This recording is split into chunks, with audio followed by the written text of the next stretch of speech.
Hello, everyone, and welcome to the medDesign podcast. Today, we're thrilled to have Rebecca Clyde with us. Rebecca is a force in the healthcare innovation space, blending her expertise in marketing, tech, and leadership. She's the CEO and co-founder of Botco.ai, a company using conversational AI to revolutionize healthcare interactions. Rebecca's journey is as inspiring as it is diverse. As the founder of the marketing agency Ideas Collide, she spent decades understanding the power of targeted communication, both for global clients and within the healthcare realm. She's a recognized advocate for diversity in tech and a recipient of numerous awards, including being named one of the most influential women in Arizona. Her commitment to mentorship and a leadership philosophy focused on autonomy, mastery, and purpose makes her a role model for entrepreneurs across industries. Rebecca's insights span marketing, healthcare technology, and the challenges faced by women founders. And today, we'll also dive into her support for the innovative Couplet Care bassinet, the solution with the potential to transform the patient experience for new mothers. So welcome, Rebecca. We're happy to have you on the show. I'm so glad to be here. Thank you, Jared, and really happy to be able to join you and your audience today. Thank you so much. And I think if you could just tell us a little bit about your journey as a marketer, an executive, and an entrepreneur. Was who you are now really who you set out to be when you started your career? That's really interesting. I think I always knew I wanted to be in leadership, certainly as a child growing up. Somehow I always got voted class president, student body president, captain of this or that, whatever club I was running. It just seemed like people wanted me in charge. And so I just assumed that responsibility in a lot of places. I think it's because I was responsible. I could advocate for people's needs. I could communicate. And I could do it in a way that made people feel like they were part of something bigger. But once I started my career, I certainly didn't imagine I was going to start a company today in this space. I just followed the path that my family told me. You go to college, you get a job at a good Fortune 500 company, you work really hard, and you move up the ladder. That was the formula that I had been instructed to follow. But of course, I started down that path and then eventually meandered off of it and decided, rather than working at a Fortune 500 company, I wanted to perhaps create the next one. Yeah, absolutely. And also as a founder who is also a Latinx woman, what are some of the unique challenges that you experienced during the years when times when women founders weren't, I guess, fewer and farther between than they are today? And do you think things have changed maybe in a positive direction compared to before? And maybe there's more opportunities for women in power and women as entrepreneurs these days? I think I'm going to disagree with your premise that women are not entrepreneurs. We're actually one of the largest categories of entrepreneurs in the world. Women have been proven to be highly entrepreneurial, and in most countries, including the United States, we open businesses and start businesses at a higher rate than any other group of people.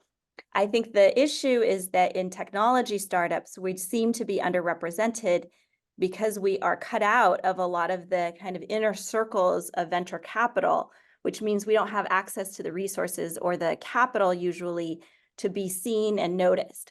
But it's untrue that we don't start businesses or that we're not entrepreneurs. We're actually, I would argue, the most entrepreneurial of all groups of people in the United States. And I absolutely probably misspoke. I definitely did not try to say that women were not founders or anything. Yeah. There's definitely not a pipeline problem, I will say.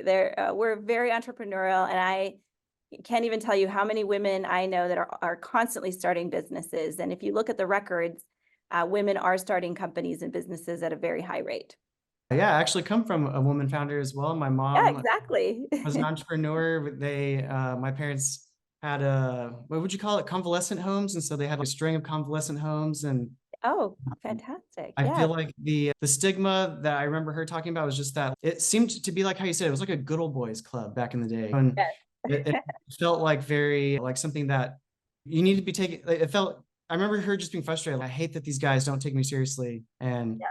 Banking has been historically a closed industry and has been an industry for the privileged. And if you think about it, I think 100 years ago, a woman couldn't even open her own bank account. We couldn't have a bank account with just our own name on it. We couldn't open up our own credit cards without our husband's names on them. Couldn't inherit property. There's all of these reasons why financial systems have excluded women in the past. And yet we've been scrappy and we've figured it out. We've bootstrapped our businesses, but because these institutions historically marginalized women and excluded us, to this day in 2024, you're seeing venture capital perpetuating these metrics where less than 2% of funding is going to women's founded companies, less than 0.5% are going to Latina founded companies or Black women founded companies. So we still have a lot of unraveling to do, particularly in the financial sector, which provides the capital for these companies to really succeed. Yeah, absolutely. I think listening to like another financial podcast, they had a founder on where she was running like a venture capitalist firm where they only fund women founders. And I was just thinking like the problem must be so outsized for people to have to take it upon themselves to try to change this just from the bottom up. Exactly. And it shouldn't be seen as a charity, because the truth is there's all kinds of statistics that show that when women are on a founding team, are on a board, are in the VC ranks, the partner ranks, they make better decisions. Their performance from a financial standpoint outperforms more homogenous groups. So it makes business sense. It's just hard to change structures. Yeah. And for people that are looking to make the leap into starting their own company, you yourself, you were very successful in your role at Intel, I believe it was, your Fortune 500 before. And what was it that pushed you to know that you were ready for that leap, to take on that risk of now I'm a business owner, I'm an entrepreneur, it's all on my shoulders, versus just happily collecting a paycheck and doing really well in a role where maybe you don't have to have as much of that on you on the day to day? It was really parenting that changed my view on the world. When I started, I was childless and I could work 20 hours a day if I had to travel. I was on the road constantly. I had to spend a lot of time with Intel partners. I was in Asia a lot, Europe, and it was fantastic. But once I started having children, I realized, hey, this is really unsustainable to try to be a parent and be on the road at this level. And so I just started to really think about wanting to own my own destiny instead of having my destiny owned by someone else. And that was really the catalyst for me. And just knowing, hey, I have the capabilities, I have the skill. If a company Intel has entrusted me to go negotiate a contract with one of their biggest partners, then why couldn't I do that for myself? And it just was translating those skills and translating those abilities and realizing I don't have to do this on behalf of someone else. I can do this now on behalf of myself. And so that was really the catalyst. And I didn't look back. I had a wonderful experience there. I learned a lot. I actually ended up doing business with Intel. They became one of my most successful partnerships since then. But I never looked back. It was really about being able to own my destiny and pave the path that I wanted for myself and my family. And that you have, that's for sure. And so, for folks that are, starting up their own companies, it is statistically likely that a lot of them are going to fail, and for all kinds of reasons. And as somebody that has managed this and excelled through that time and time again, just what are some of your keys to success that have guided you along the way? It's really about resilience, right? Being able to do the hard things and not give up when things get really hard. And entrepreneurship is very tough. It is a gut-wrenching job. It's not the glamorous work that people see in the news. It really isn't.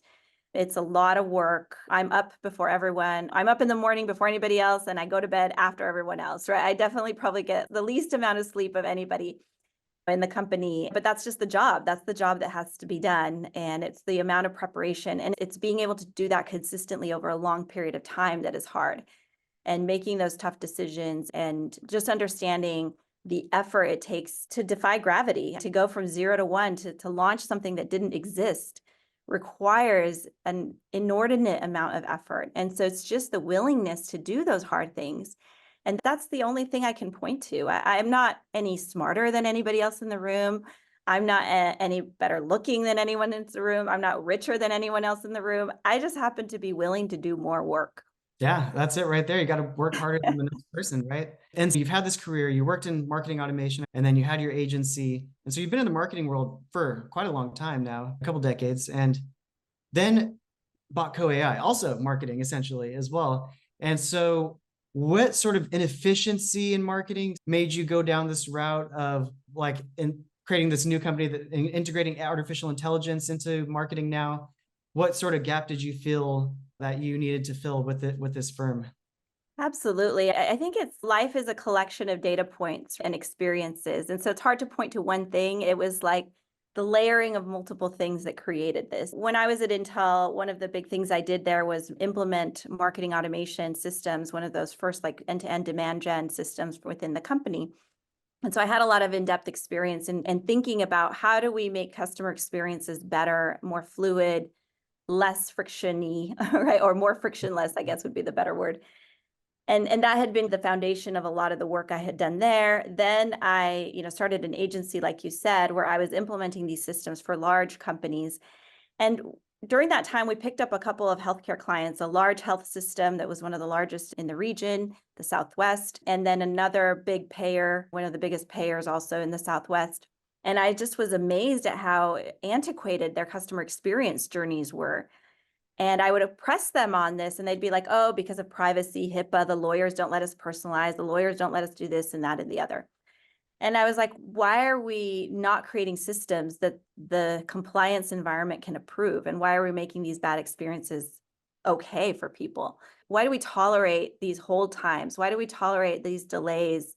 It's not good for the patients. It's not good for the providers. It's not good for anyone. And then I had my own personal experiences too. My daughter dealing with a chronic illness and having to deal with the health systems and just the indignity of being hung up on every time I would call to try to schedule an appointment. They would put me on hold for an hour and then hang up on me. And that was okay. It's not okay. Like, do not hang up on people. These are your customers. This is how you make money. Who is okay with that? And you can see in my voice, I'm very upset by it. But if I was experiencing that, so was everybody. And so just coming from tech, coming from marketing automation, knowing that this could be better, it just fueled my fire to get it done. And fortunately, I had these incredible co-founders, Anu Shukla and Chris Mehta, who knew how to do it. So in a lot of ways, I was the energy behind it and the wanting to do it. And they were the, this is how you do it, people. Anu had a ton of experience building software companies. So did Chris. Chris had the technical chops to build something that was fantastic. And so we needed that. That's why we make such a great partnership, because we have the know-how, we have the technical skill, and then we have the energy and the momentum needed to just push through and get it done. And that, what you touched on there, I just want to celebrate. There's so many, I don't know, it's like the bureaucratic debt of healthcare. Yeah. And somebody wrote a requirement that it seemed like it was like an abstract legal or abstract compliance, but rather getting down to let's really challenge that. Sure, let's make sure we're not putting anybody in danger, but challenging the base level assumptions that have made it so that healthcare has horrible experiences, and that mission orientation you have is just, anyway, I just wanted to celebrate everything you just shared there. Yeah. And the reality is, so I'm part of an organization called HIMSS, the Healthcare Informatics Management Society. It's like a big professional association for healthcare IT people. I joined that group because I was like, I need to go meet and talk to and be part of the people who create these systems. If I'm going to try to sell to them, I need to be part of their circle. Mm-hmm. So I've been to many HIMSS events, workshops. I organize workshops for them now, educational programming. And the reason why I realize why these systems are so bad is because the people who work in those are not consuming their own products. Are not the people who are making the phone calls. It's usually their wives, their daughters, their girlfriends, somebody else in the family is picking up the phone to schedule those healthcare appointments for their kids, for their mothers, for their ailing parents. It's not them. And therefore, they are not subjected to the indignity that I just described of being placed on hold and hung up on, or being routed a million times in endless loops, never getting to the question or the answer or the service that you need. They've never experienced that for themselves. So they don't know how bad it is. And that's when I realized, like, the people who are in the room making these decisions are not the people consuming it. And therefore, they have no sense of how bad it is. And this is another reason why you want diverse representation in the boardroom and in these executive suites. They need to know how bad it is. They need to know what that experience feels like as a health consumer, to be trying to keep your daughter alive and then being hung up on. Just, they need to know what that feels like. And unfortunately, because they have not, then these problems just perpetuate themselves. Thank you for sharing that story. That reminds me, I had a very similar story not too long ago, taking care of my dad, and he was ill and we had the same issue. They hang up on you. Like, how, You just got me. We were so upset about this. Like, how can they do that to people? And then not giving you a straight answer about where they even are, like they're transferring them between places. And anyways, you got me going too. So it's an emotional thing. It's an emotional thing when you're caring for somebody you love, and you don't feel like that care is being reciprocated in the system. Absolutely. But here we are, we're changing it, right? Yeah. We're making Yeah. it better. So there's a need, there's a gap. And it's not just about what's right for the consumer, but it's also monetarily. I think I read a statistic that $100 billion is wasted in the United States because of these kinds of systemic issues. So it's costing everybody. It's costing taxpayers, it's costing the payers, the plans, it's costing the providers. Everybody's paying for this. There's so much opportunity to fix this and to turn, how about if we could use that $100 billion to actually cure cancer, right? There's so many better uses for that money. I'm sure we could all come up with. And I do really want to ask about Botco.ai as a company, but also just before, so how did you even get together with these rock stars? All three of you are just like rock stars that are so experienced in your industries. And how did Botco.ai just come together as a company, as a leadership side of things? Yeah, I think it's the magic of events. I was at a conference, the Girls in Tech conference that happened to be hosted in Phoenix, and I was there with Ideas Collide, basically recruiting talent. And then Anu Shukla was there as a speaker, and she got off stage and noticed that her phone was dying, and so she needed a charger. And she realized, oh, my charger's in my room. Maybe I'll see if somebody here can lend me a charger. And I just happened to be standing there in our booth with a charger. So she walked up to me, we started talking, and that was, you don't have to stand there awkwardly while you're borrowing somebody's charger. You have to spark up a conversation, right? So in a sense, she was forced to talk to me because of that. And it turned out we had a lot of background in common. I was intrigued by her, and I just asked her a lot of questions. And we sparked a friendship just from that moment. And that was the beginning of, oh, hey, I'm going to be in the Bay Area. Why don't we go to lunch? And a couple of these kinds of things. And then she said, you know what? One of my former co-founders from a previous company, Chris Maida, he just got back from Asia and he's thinking about some stuff and wants to get back together and build another company together. Why don't we all meet and we can talk about it? So it was just like this, again, like someone you bump into at a conference, start a friendship, and then next thing, now we're co-founders. It's incredible. Literally the power of networking. It's something that it's so serendipitous sometimes. It's hard to even say, I'm going to have some sort of outcome from going to this. You just have to keep an open mind. Oh, absolutely. Yeah. And those things are happening. That kind of stuff, I'm sure, happens every day where you're bumping into people, meeting people. And that's why I love to follow up with people I meet, because you never know what's going to happen. It could be a great business partnership. It could be a great just friendship. It could be an introduction to something or someone that opens a huge door, or you never know. So I'll talk to everyone and try to spark up friendships with a lot of people because you never know where it goes. And it sounds like bring an extra charger with you just so you can take care of people. Exactly. I can't tell you how many places I've been that people have asked me to borrow a charger, and then now we're friends. We're doing business together. And then sticking on Botco, so tell us just a little bit about the value prop behind it. How does it work? First of all, it was opening up a new channel of engagement, right? The telephone is a 150-year-old technology, and why we still depend on it so heavily, I do not understand, but okay. So the idea is let's open up an HOV lane for the people who don't want to call or who don't have time to call or have an inquiry in the evening or outside of business hours. So I always think about it as you're opening up an HOV lane, offering chat as a new channel of engagement. We could make that available on a website, on SMS, and a patient portal. Any digital entry point we can support with chat. So that's step one. Step two is now let's automate that channel, right? Because if you depend on live agents to manage that channel, you're still stuck in the same bottleneck as the phone. Open up the channel, automate the channel. And that's the beauty of what we have done is identified what are the primary workflows, requests, inquiries that are driving a high volume of phone calls, and how do we create those processes and enable them very fluidly over chat. And that's what we've really done. So the way that we approached it was analyzing millions upon millions of conversations, call center transcripts, chat transcripts, testing some of our own, collecting those data points, identifying what all the common skills, workflows, and integrations are needed in order to fulfill the requests that are being asked, and then creating models, fine-tuned models that are tightly fitted to those specific areas of specialty and need. We started from the ground up. We initiated our product really around behavioral health because we saw a huge amount of need and a high sense of urgency and need for immediacy in that particular specialty. If somebody has a mental health need, you can't schedule them 6 weeks out or play phone tag with them for 3 weeks. That's not going to work. You have to get them in right away.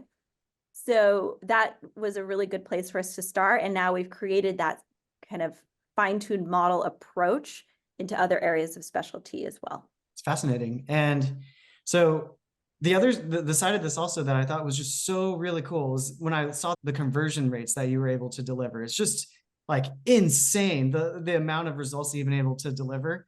And it made me think that healthcare has a conversion problem a little bit because you're just absolutely killing them with your tech. And so maybe if you could share with our audience just a little bit about that as well. I always ask providers, what is the conversion rate on your referrals? And they always like blush and hide under the table when I ask that question because it's so bad. They know it's terrible. So a provider might receive a referral from a payer, another primary care physician or provider office, or perhaps an institution like a school or a public safety institution. They get that referral. A good provider is converting 10% of those into actual appointments and treatments and admitting them. That's tiny. That means 90% of the referrals they're getting are falling through the cracks, and which I consider to be abysmal. What's happening to those people? They're just not getting care, right? They might be going to somewhere else if you're lucky, but probably they're not even getting care. They're not getting that treatment or service fulfilled. Where are those people going? 90% are getting lost. And so anything that we can do to capture more of that's more revenue for the provider, because those are reimbursable events that are just leaking through. And they can also, if they're on value-based contracts, they're going to have a bigger panel that they can get contracted for. So there's no reason to not convert those referrals. I can't think of a good reason why not to. If somebody has a good reason, please tell me. I have not yet found a good one. And so when we can come in and capture those referrals more effectively using the chatbot as another mechanism for conversion, all of a sudden that's where that huge jump in revenue and retention and reimbursement rates goes up. So it's just basic math, right? If 90% of the people that are coming to your website never convert and never actually schedule an appointment, or they were referred to you, then all that time you're wasting playing phone tag with them to get them in is silly. Right. I'm going through this right now, trying to get an allergist appointment for my daughter. We've been playing phone tag for 3 weeks. They keep calling me. Of course, I'm in a call like this. I can't answer the phone. They say, call us back. I'm like, just send me, let's just do this over text and I'll tell you when I'm available. You tell me when I can schedule it over text. That's what I would do. So I need to sell them my product, obviously, but there's no reason to keep playing phone tag. It's dumb. Yeah. And for companies that you onboard, I saw, which I think is also really cool, is that you integrate like their own data. So the data set that is talking to them is completely personalized to whatever company is, utilizing it. And so how long does it take to onboard companies in this way? Yeah, so that's a very important. So when you think about applying AI in healthcare, there's this notion of guardrails that are really critical, right? Because we have to have accurate responses. It has to be private, it has to be secure, has to be personalized. So there's all of these seemingly impossible requirements, which is why a lot of people haven't done it because they look so hard. We've been able, because we now have a lot of experience doing this, we've been able to identify how do we train a model with your data? How do we make sure that the chatbot doesn't hallucinate and make up facts along the way? How do we ensure that we're triggering the right workflow based on the inquiry? And we're not only doing this in English, we're also doing this in Spanish, by the way, multilingual. But it comes from just having done this so many times and having analyzed, like I said, millions upon millions of conversations that we can do this now. And we've built tooling to automate these processes. So it used to be that it took us, like with our first customer, I want to say 6 months to onboard them, right? We weren't good at it yet. We were still figuring it out. We just onboarded the largest behavioral health provider in Dallas and had them go live in less than 2 months. Wow. The time that it takes you to train one call center agent, because they go through like a 6 to 8 week training. We've now trained a whole AI that can essentially do everything. Boom. Yeah. And I'm not saying we're going to get rid of the call center agents. They're still going to be needed, but a lot of those agents have licenses where they can operate at a higher level of care. And so the idea is let the chatbot handle the non-clinical administrative functions and let your clinically trained people do clinical work, right? Don't make your clinicians do admin work. That's not a good use of their time, right? There's already such a tight squeeze on resources and lack of staffing, as we all know in the healthcare industry. Like, we've got to guard those clinicians' hours very carefully. So this is really about protecting time and protecting that incredible resource that is the clinician, and honoring that credential that they have. Let them work at the highest level of their licensure, not at the lowest level filling out paperwork and answering phones. That's not why they got clinically trained. So it really, in a lot of ways, honors that and lets them be the clinicians that they are, instead of pushing them into admin work that a chatbot could do. 100%. And what was the hardest thing about getting Botco.ai adopted into the market? What's been the biggest challenge that you've been facing with that? And also, I'm curious, because the earliest thing I've seen was you speaking about this TED Talk. It was like 2018, I believe. And so you've been working on Botco for a while, before ChatGPT, before this whole craze. And so did ChatGPT coming out and AI becoming so popular, did that make conversations easier in the sales room, or has it helped accelerate your own adoption at the same time? Oh, absolutely. I have so many emails from people saying, oh, chatbots are never going to do anything or be adopted, or there's no future for them, which of course I have those memos still.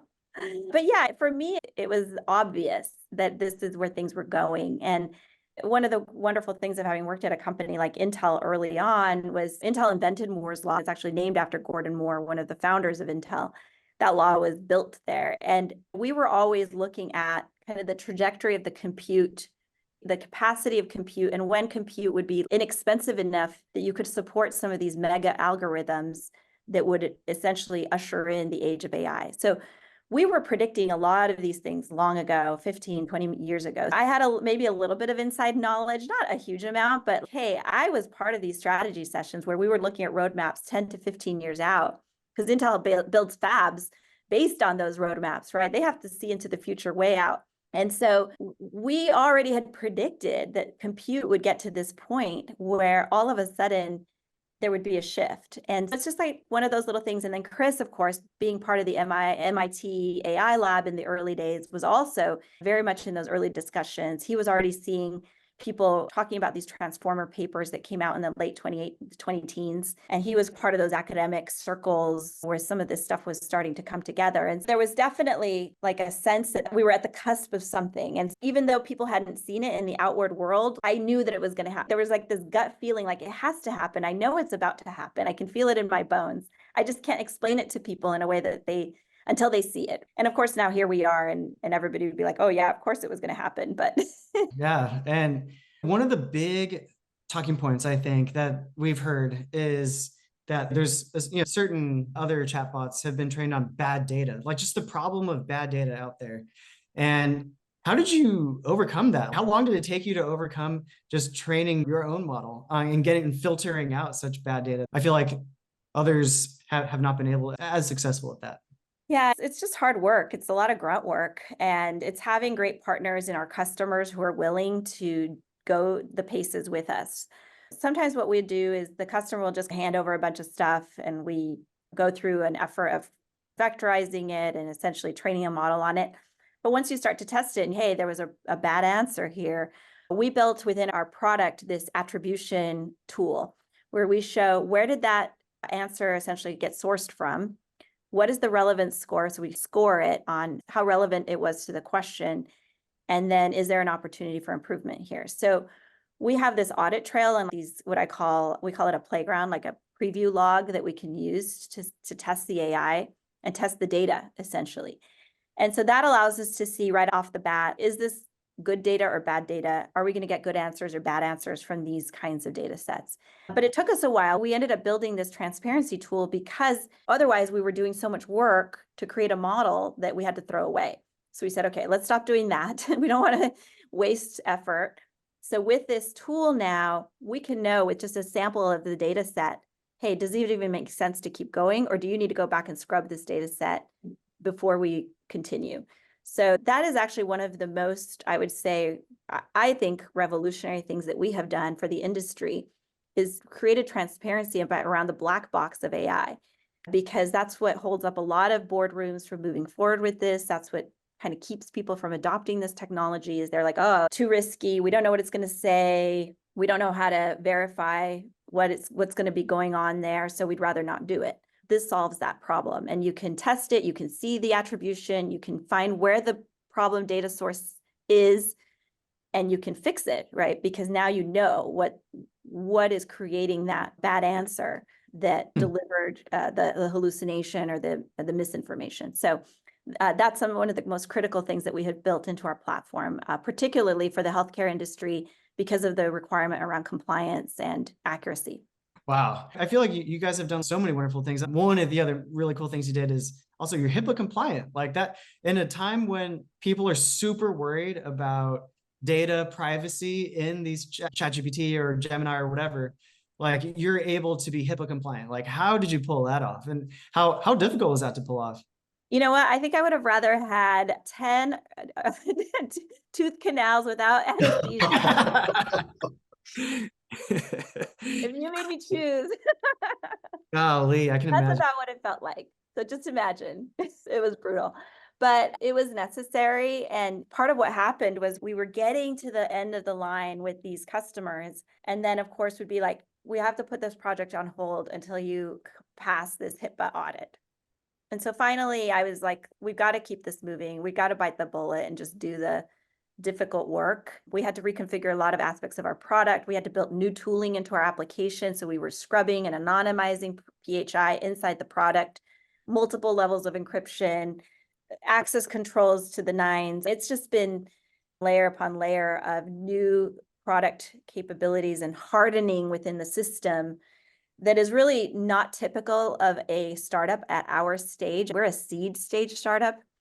And I had a couple of investors like, hey, you're spending a lot of money over there on the product. What's going on? And I'm like, we're getting HIPAA compliant. That's what we're doing. Because if we don't do it, the contracts are not going to get signed on the other side. It's hard work. It's ugly. It's messy. It's tough. It's not fun. It's not fun. Nobody likes it. No engineer or developer likes to work on compliance stuff, but it just had to be done. And so we just bit the bullet, did it. And now we're on the other side. Now we're just maintaining a much more complex system, of course. But the flip side is we can pass these audits with flying colors. We have all the paperwork to prove that our system is doing all the things that we say it does. We have all the evidences, and we can move forward with those contracts. And you also, so you said seed funding. So I was curious about how, I think other folks also are curious how you got this off the ground in the beginning. Did you guys have to self-fund it, do non-dilutive stuff in the beginning, and then into a seed round, or just how did that sort of come about? Yeah, exactly. That's exactly what we did. We sold our first PO, our first contract, before we even had a product. Oh. So we sold a PO, an advanced PO. So we got the PO, we got the customer to prepay, and then just said, hey, it'll be ready in 6 months. And they were willing to do that. That's how badly they needed it. So we did that with like our first 2 customers. And then we also got non-dilutive funding. The state of Arizona, an incredible organization called the Commerce Authority there, they had a grant program for early stage startups. They still have it. It's called the Arizona Innovation Challenge. It's a very difficult challenge to win. It was a $150,000 grant. The first time I applied, we got rejected, but being the person that doesn't take no for an answer that I am, I applied again. And this time I had one-on-ones with everybody on the panel, on the decision committee, just to understand like what I needed to do differently to get the money, really, and took their feedback to heart, submitted a much better application the second time, and then we got the money. It was a combination of just sheer effort and getting people to believe and pay us in advance. And then after that, I was able to get a product, get a couple more customers. So we had about, I want to say 5 or 6 customers before we raised a single dollar in angel funding, which was the first cash that we had come in. And fortunately, again, Arizona has this amazing tax credit program for angel investors, where there's a dollar for dollar tax credit of 30% for angel investments that are made in eligible companies. So I had to go through the process of getting my company eligible for this money, this tax credit money. There's a bunch of paperwork and compliance stuff I had to submit to do that too. But then that gave me access to those tax credit dollars, which were huge for us in those early days. So yeah, just had to get scrappy. But fortunately, those resources, again, from the government, from the state of Arizona, were very helpful for us. And that's how we got things going. What a story of persistence and just making smart moves from the beginning. Just getting like an advanced purchase order for what you have. What a great market validation for the concept, right? Exactly. And I didn't know at the time, because after I started an accelerator, they're like, oh, don't build your product until you have customer validation. That's what they want. You need to have a couple of customers validate it.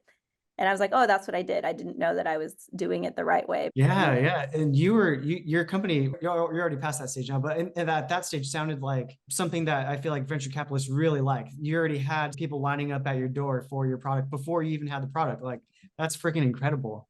Yes, you would think. Yeah. Also, I mean, I am curious of what are the challenges of taking this global? Because I feel like healthcare probably has different nuances depending on which country you're in. And has that even been a conversation for you guys, like how to go and deal with regulations across global markets, or focusing just within the US market, or just where are you all at as far as your path to globalization? Of course, world domination is my end goal. I have to take it a step at a time. There's so much market in the United States. I've barely scratched the surface here, that right now our focus is just on the United States. Now, could I go into other markets? Absolutely. But when we have such a small team and every dollar matters, and we have to be so focused on every single dollar, every single cycle of energy that we consume just in our own team and resource, it's not something we're doing at the moment. In the United States, like I said, we do cover multilingual audiences. We have a lot of chatbots in Spanish already. It's the most requested language other than English in the United States.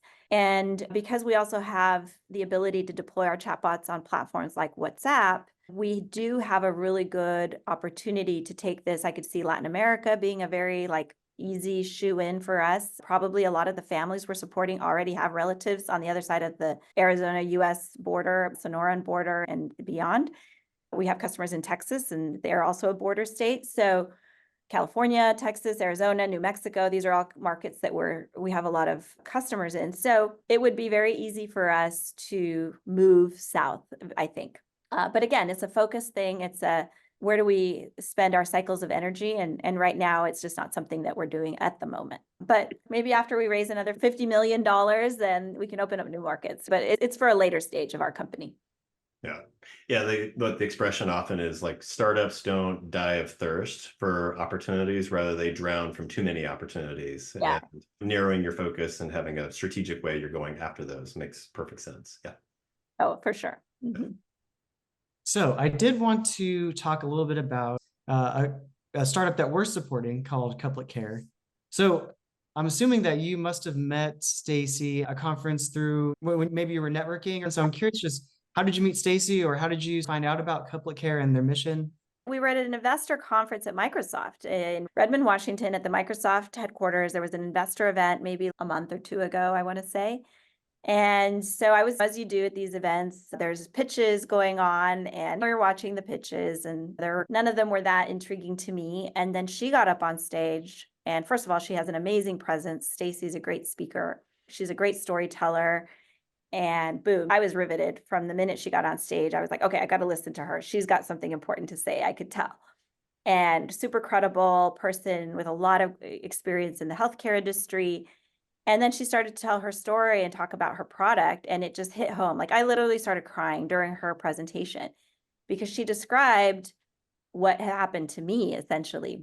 And I'm going to try not to cry here, but I had all my kids with C-sections. My first was an emergency C-section. I had not gone in expecting my delivery to go south the way it did, but it did. And I just remember when I finally woke up from all of the trauma of that emergency procedure, that I could not reach my child, right? My baby was there. I was trying to meet her for the first time, and I couldn't. And there was this, because my body was just so destroyed, right? And this bassinet was standing over there, and I was here, and I couldn't reach my baby. I'd just gone through all this 9 months of pregnancy, the trauma of the delivery, all of that, and I couldn't reach my child. And for somebody who has experienced that, it's just like, why did they put the baby so far away? And why can't I get to my baby? And so when she described how this product was built so that it could rest on top of the hospital bed, and so the mother could have her arms on the baby, I just started crying. I'm like, this is so needed. I could see exactly what your company had created was so important. And those first moments of a baby's life, being close to their mother and having that connection, are just critical. And it sets the tone for the entire life of that child and for that relationship. And I could see why it was important. And then from a hospital standpoint, the fact that I had to push a button to get a nurse to come help me, what a waste of resource, right? That nurse could do other things. And so for as much nursing shortage as there is today, this product makes a ton of sense. It's going to reduce the number of times that moms are pushing buttons just so they can reach their baby or not fall off out of their beds trying to reach their newborns.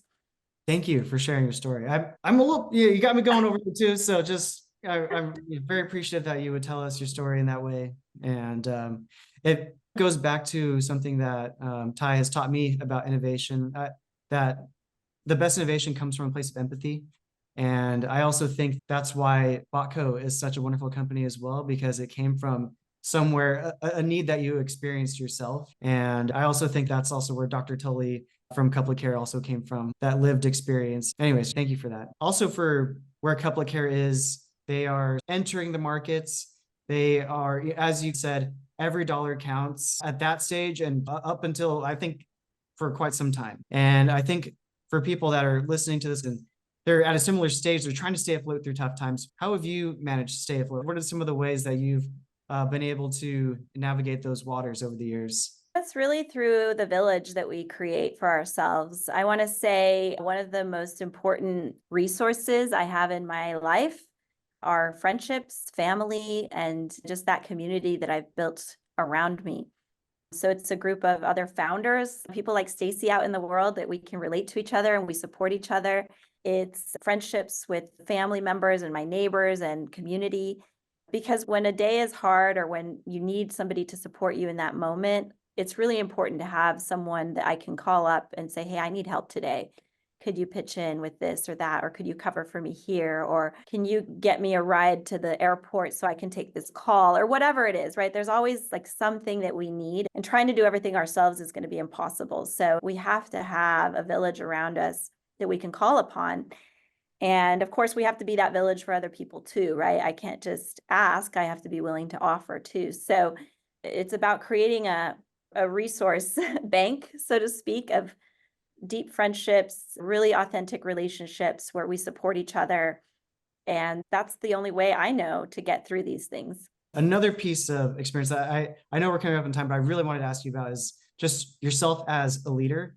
You don't get to be where you are in the seat that you are without being an incredible leader at the same time.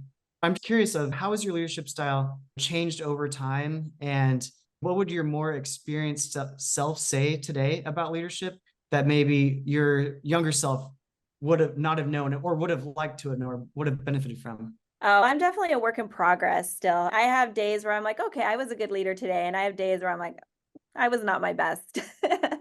So I think it's just about a lot about like self-reflection and just understanding what could I do better.